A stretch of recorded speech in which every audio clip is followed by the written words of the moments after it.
Good morning. It's August 6th, 2025, and we just wanted to give you a quick, brief update relative to the conditions here at the beach and tennis. The ponds are a very big problem right now. In fact, for those of you who are familiar with the Building 1 pond, this is it. It's no longer a pond, I don't think. It's totally overgrown. The whole area around the pond, similar. A lot of wiring and other issues that you can see here, where the ponds were lit all the way around the property, and now that lighting is virtually non-existent. In addition, just wanted to show you that the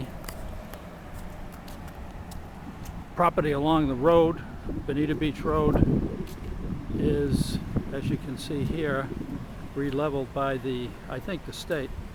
And also the crosswalk at docks, the lights are working, so it's very safe. And also you can see here in the distance that the grass has been restored where the equipment was. There has been a lot of new red tape that's been put around the property to safeguard the dangerous areas around the buildings. You'll notice here that this is a temporary closure when you get up to the laundry room near Building 1. The Comcast cables for Building 1 on the south side, 7 and 8 stacks, has not been repaired or replaced yet. Moving right along, I think it's important for you all to get a sense of the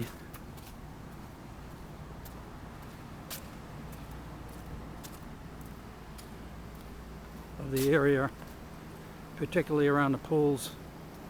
This is the site of the old tiki hut, and you can see the tiki hut is no more, of course, but it remains a pretty big mess.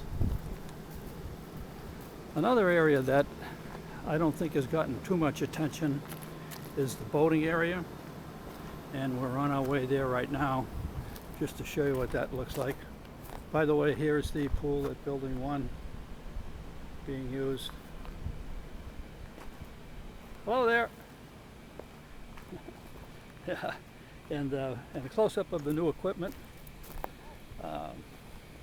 for the pool area, and this is similar to what you see in not only Building 1 but also the Building 4 pool.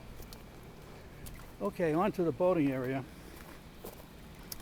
During Hurricane Ian, there were 10 boats parked here.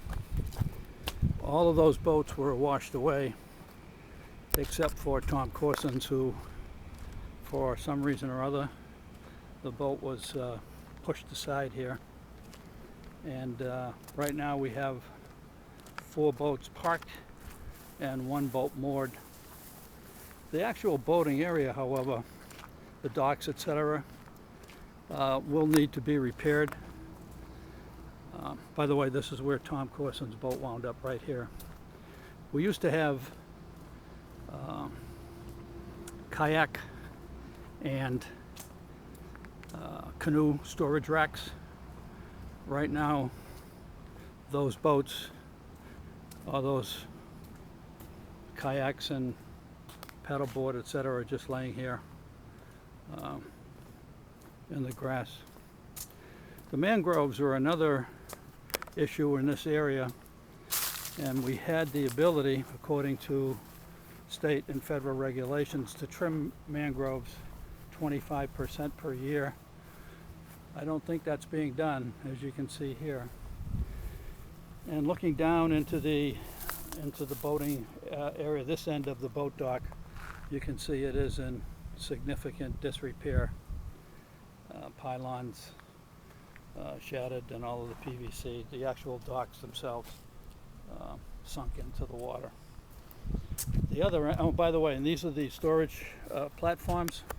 So there were storage platforms for the boat owners for storing their boating equipment. You can see the actual wiring, etc., that still needs to be attended to. This end of the boat dock seems to have managed to stay in repair, and we've seen several boats during season at 7, 8, etc. Storage area 7 and storage area, mooring area 8, I should say.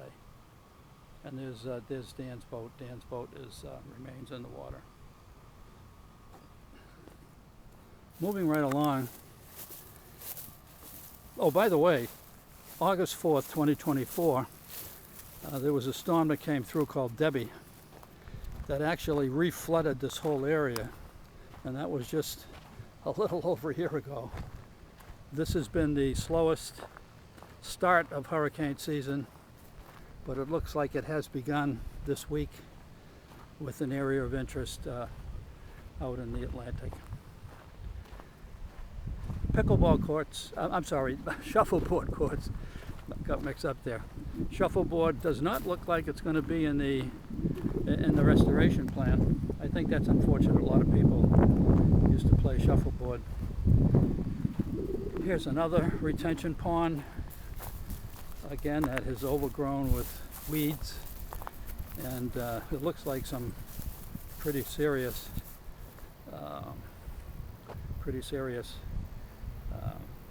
mold, as you can see here.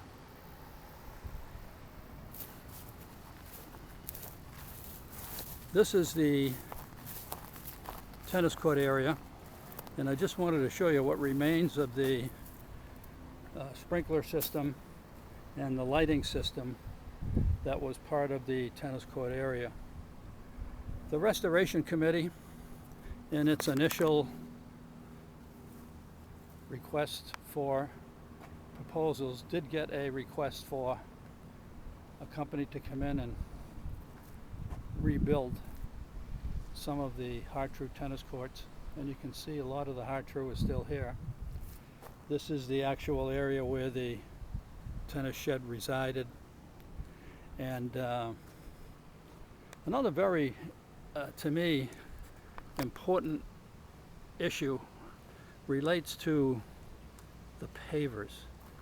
There are literally thousands of pavers stored here on the property in 2 locations.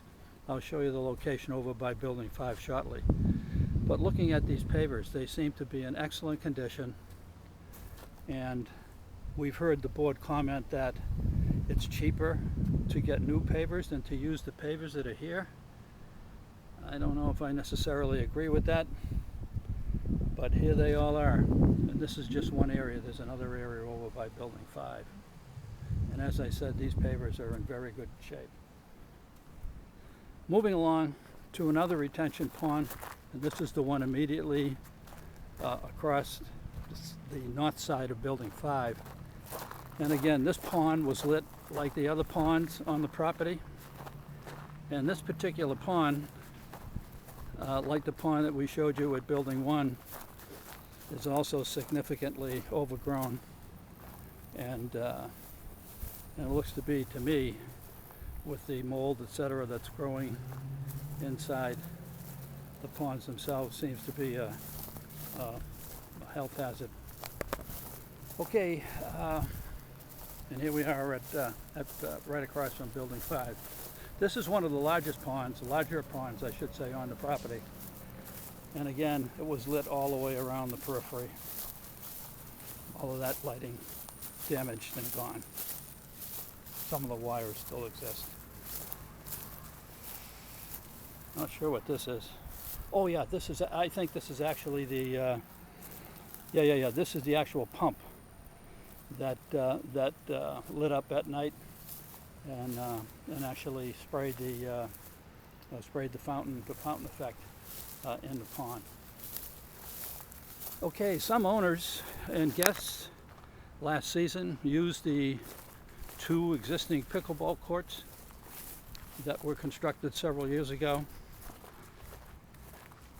Those pickleball players, bless them, played without fences this season. The nets are in the storage box that you see here.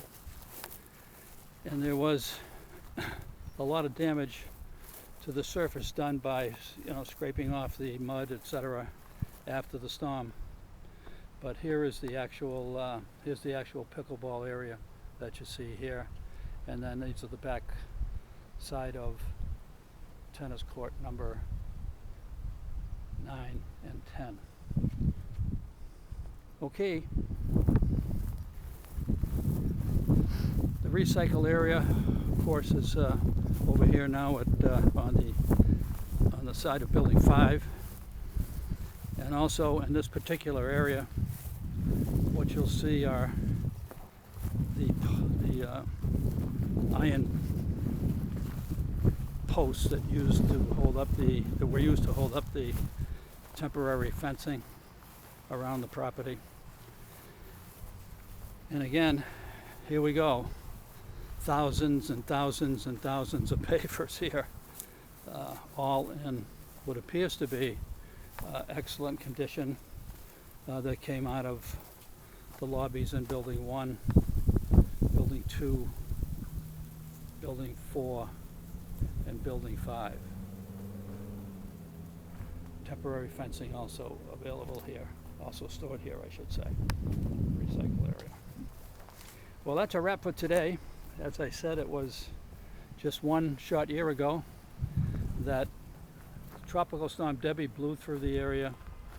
August 4th, that was the actual date. Flooded the whole area, and then that was followed in September by Hurricane Helene, and then in October by Hurricane Milton, all of which caused significant damage to the property.